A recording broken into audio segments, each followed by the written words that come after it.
பொங்கல்ன்றனால வந்து கொஞ்சம் விறுவிறுப்பாக போய்கிட்டு இருக்கு. ஒரு 15 நாளாக வந்து ஆர்டரு கொஞ்சம் இது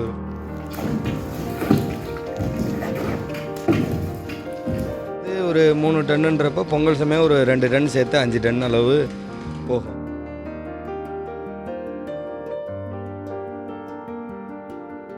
பொங்கலுக்கு தயாராகும் மதுரை அலங்காநல்லூர் ஃபேமஸ் உருண்டை வெல்லம்.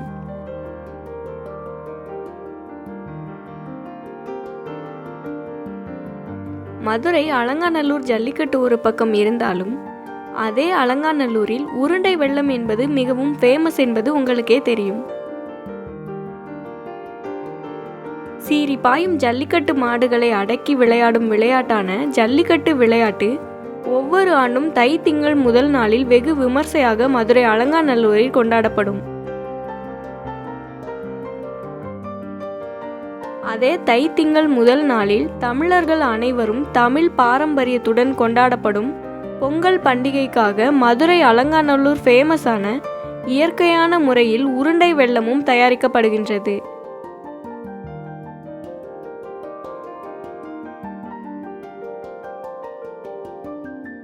தமிழகத்தில் பல்வேறு பகுதிகளில் அச்சு வெல்லம், மண்டை வெல்லம் போன்ற வெல்லங்கள் உற்பத்தி செய்யப்படுகின்றது. மதுரை மாவட்டத்தை பொறுத்தவரையில் அலங்காநல்லூர், பாலமேடு போன்ற பகுதிகளில் சிவப்பு கரும்பு உற்பத்தி என்பது அதிகமாக உள்ளது. இதனால் இப்பகுதியில் எந்தவித கலப்படமும் இன்றி கரும்பின் பாலை வைத்து இயற்கையான முறையில் உருண்டை வெல்லம் தயார் செய்யும் ஆலைகள் அதிகமாக உள்ளது.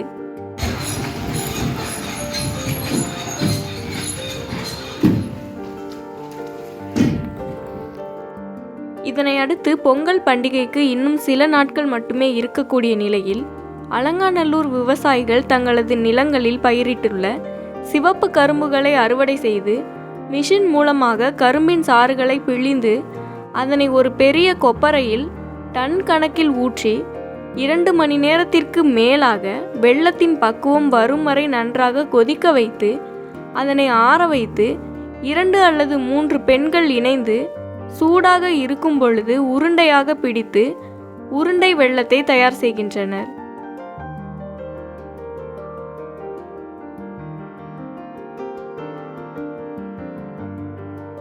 நம்ம எப்படின்னா கரும்பு வந்து காட்டிலேருந்து வெட்டி எடுத்துகிட்டு வந்து அந்த கரும்புலேருந்து சாறை மட்டும் புழிஞ்சு அதை வந்து காய்ச்சி அதில் இருக்க அழுக்கெல்லாம் எடுத்துகிட்டு அதுக்கப்புறம் வெல்லத்துக்கான ப்ராசஸ் பண்ணி அதிலேருந்து நம்ம வெல்லம் எடுத்துக்கிட்டு இருக்கோம்.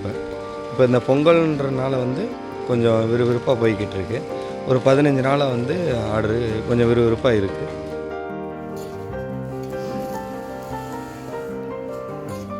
நாள் வந்து ஒரு 3 டன்னுன்றப்போ பொங்கல் சமயம் ஒரு 2 டன் சேர்த்து 5 டன் அளவு போகும். அந்த அளவு தான், பெரிய வித்தியாசம் இருக்காது. கொஞ்சம் இந்த மழை கிளைமேட் சேஞ்சுகளில் கொஞ்சம் வித்தியாசம் வரும். ஏன்னா இந்த இடம் வந்து எல்லாமே வந்து மழையை இந்த கால சூழ்நிலைகள் இருக்குல்ல, இயற்கையோட சீற்றத்துனால வந்து கொஞ்சம் கம்மியாக தான் இருக்குது. இந்த இடம் இந்த வருஷம் கம்மியாக தான் இருக்குது.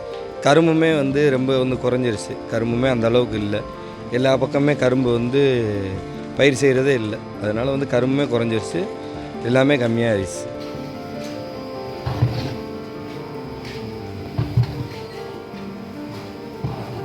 எல்லாம் எல்லாமே மதுரைக்கு தான், ஹோல்சேலுக்கு தான் போகும்.